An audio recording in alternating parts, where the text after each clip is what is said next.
Hi friends, வாங்க இன்றைக்கி என்ன லஞ்ச் கேட்டிருக்கோன்னு பார்த்தீங்கன்னா தயிர் சாதம் தாங்க. நான் இன்றைக்கி பாப்பா மட்டும்தான் ஸ்கூல் போகிறேன், அதனால் தயிர் சாதம் வச்சுருக்கேன். முட்டை பொரிச்சு வச்சுருக்கேன்.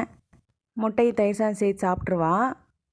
ஸ்நாக்ஸ் பார்த்தீங்கன்னா நான் அந்த கொலுசு முறுக்கு தாங்க வச்சுருக்கேன். அச்சு முறுக்குன்னு சொல்லுவாங்கள்ல, நான் வாங்கிட்டு வரும்போது முழுசாக தான் எடுத்துகிட்டு வரணும்னு நினச்சேன். அது எப்படி தான் உடையுதோ தெரியலங்க, தூள் தூளாக போயிடுது. இன்னொரு இதில் பார்த்தீங்கன்னா பொரி, அப்புறம் நாட்டு சக்கரை, அந்த பொட்டுக்கடலை அதெல்லாம் போட்டு அவுலில் போட்டு ஒரு மிக்சிங்.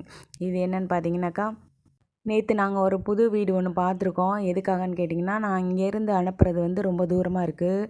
நான் ரொம்ப 30 கிலோமீட்டர் தூரத்துக்கு அந்தாண்ட தான் அனுப்பி படிக்க வச்சுட்ருக்கோம். அதனால் ரொம்ப கஷ்டமாக இருக்குது, அலைச்சலாக இருக்குது பிள்ளைங்களுக்கு. அதனால் படிப்புக்காக நான் பசங்களை அழைச்சிக்கிட்டு வெளியில் போகிறதா இருக்கும். அதனால் புது வீடு பார்த்துருக்கோம். அதுதான் பால் காய்ச்ச போனோம்.